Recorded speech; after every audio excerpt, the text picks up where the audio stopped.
Welcome to Ohio Woodburner. My name is Joe, and today, guys, oh, come on. Okay, let's try that. Welcome to Ohio Woodburner. My name is Joe, and we are a small firewood delivery service here in Northeast Ohio. Oh.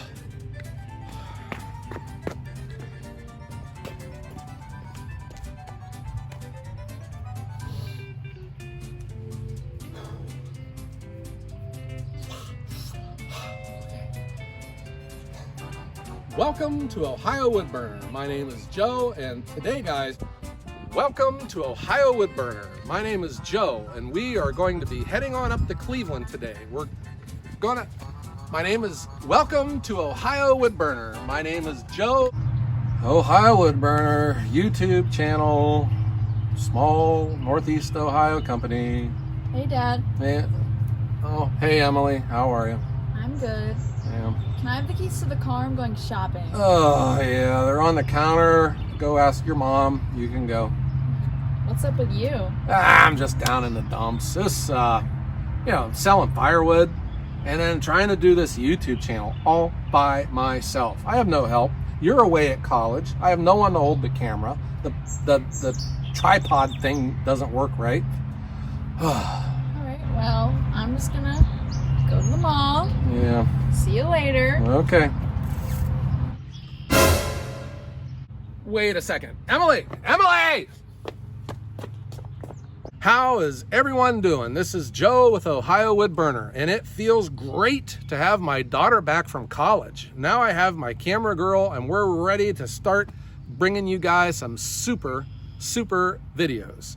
What's happening today? We're getting a visit from Jesse the log hauler. He's coming in with his truck, and he's going to be dropping off a full load of logs, and I hope to bring that to you. It's always exciting when the log truck comes in, guys, and it has been our biggest challenge, having a steady, reliable supply of logs to run through this wood processor. So here we go, guys. I hope you enjoy this. He is in his newer truck. That is his Max Superliner. He's got some new exhaust on it, so it's a lot quieter now. This load is mostly cherry, and there I saw oak, hickory, and maple on it. Some of them are kind of crooked, but when I look at the load when they come in, I look for anything that's like crooked in the middle of it, because that can throw off the dimensions. He is going to be moving some of our other logs down, these ash logs. He's got some ash logs on this load too. We're going to put the ash in the front of the pile.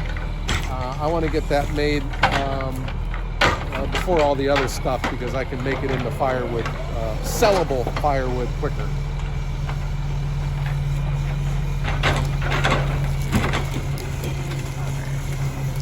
I was talking with Jesse, so he watches the channel too, and he sees a lot of your guys' comments. So we're going to be running out of daylight here pretty quick, but on another load that comes in later in the week, we're going to have a chance. We'll interview him, and I'll ask him some questions. If you guys have any questions about his job as a log hauler, the timber industry, the effect of the prices for a sheet of plywood, what it has with the firewood industry, leave me some questions in the comment below, and I'll make sure to ask them when we have him here next time. If you guys are like me, you probably stay up late at night worrying about things. I do. I think I'm getting better as I get older, but man, the one thing that I worry about with a firewood business is supply.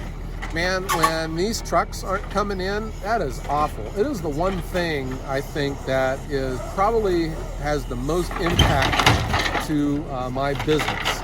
And it's probably one thing that I don't have a lot of control over, because, we already learned this with log hauler Jesse when he wrecked his truck. I have a real good relationship with him. I get the majority of my logs from him. But man, when he, think of all the things. You could have bad health. You can wreck your truck. The economy could tank. The weather can go south, and the forest is too muddy. You can't get logs out of it.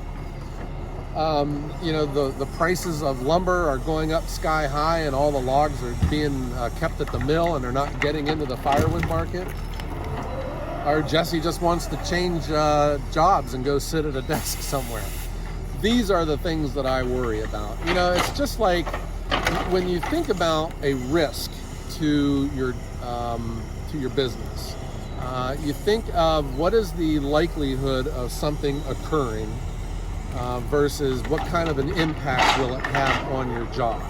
And, you know, with a business, you can list all of the risks, you know, on your own health and injury. The economy goes south, customer doesn't pay, you get a counterfeit bill, your employee steals from you. You know, you can think of all of these risks, but you categorize the things that can happen to you with how bad will it affect your business? What is the type of impact it will have? So if a customer doesn't pay on a delivery, okay, you know, that stinks, and you're losing money, but it's not going to put you out of business.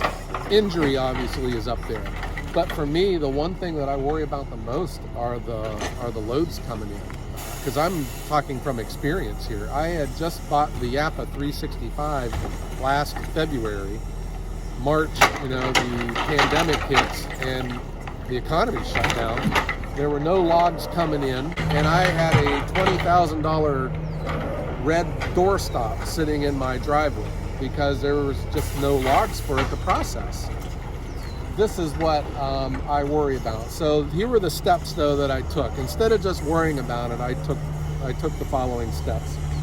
I made my production to where I could bring in a bigger log, because Jesse was struggling finding the skinnier logs that will fit, you know, all of them that would fit through the Japa. So I've been able to take bigger logs now because we have the Eastonmade axles. We're working on our road so that these trucks can get in at any time and not have to deal about getting stuck in the mud. And we're opening up a back area so that, you know, they can get in, get turned around, and leave. And then lastly, you know, our relationship has grown to where we can work out a deal now where he trusts my ability to make firewood into a measurable quantity, and then I can pay him based off of that.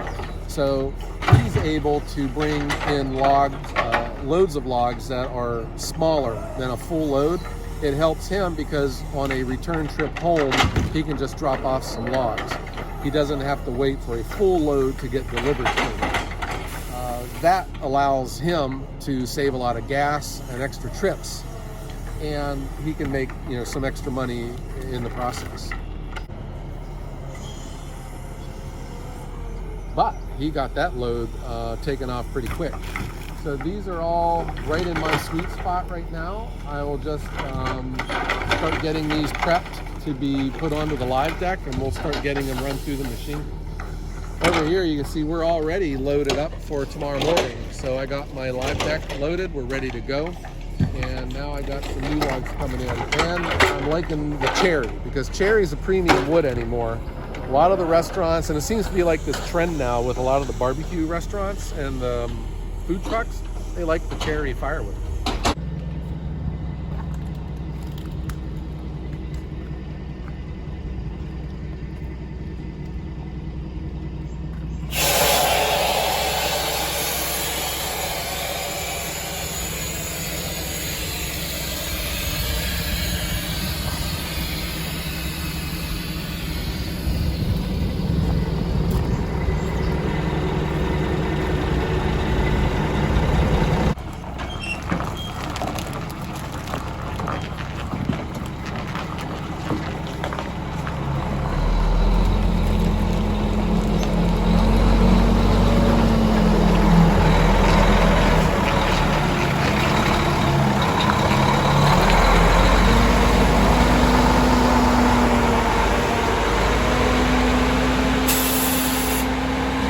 Jesse's backing out now. It's starting to get dark. It gets late early around here.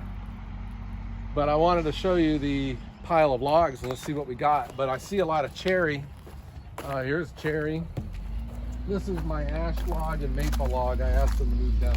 I was looking at the logs coming off. It was just this one log I didn't like. It's going to have ants in it, so at least it's on the front. What I'm going to do, I'm going to cut this to a manageable length, and I'm going to take this probably just back to the field and let it sit out there until the winter time. I'm done with ants. Yeah, I'm looking at a bunch of, here's a nice hickory log. This is the ideal size log for me. Maybe a little bit bigger, what goes through the Japa. But you know, like this stuff here is too big. It's not going to go through. This will be fine. When you have a firewood processor, you learn right away from running it, you know, what it likes and what it struggles with. And when you deal with smaller processors like I have, you know, and I get this question too, you know, why didn't you get a bigger processor? It's because I can't afford it. That's why. The smaller processors, yes, they're not as powerful. They take a smaller log, but the entry price is much more agreeable to budgets. So everything's a trade-off, you know. If I could get me a firewood processor that could handle every single one of these logs, I wouldn't need to get it, because I would be retired living on a beach somewhere, you know, because I'd have all that money. But here's more hickory, oak, cherry. They're kind of crooked though, you know. I mean, look at this log here. Look at this log here. It's kind of crooked, you know. But what I would do, I would cut it in half right around there and hopefully make it able to go through the machine easier. And that's it for today, guys. Talk about a busy day. I had deliveries, we had production. I'm all loaded up, ready for production in the morning. And then a log truck comes in right when it's getting dark out here. I'm getting bit by mosquitoes. The mosquitoes are starting to come out. But we'll get started on this pile tomorrow. We have production scheduled again, and we're just gonna start making firewood as quickly as I can. So there you go, guys. I hope you enjoyed this. And again, leave me some questions for Log Hauler Jesse, and we'll make sure we'll ask him on our next delivery. If you haven't done so, hit that like button and don't forget to subscribe. We post videos every Wednesday and Sunday. I hope that everyone has a great day.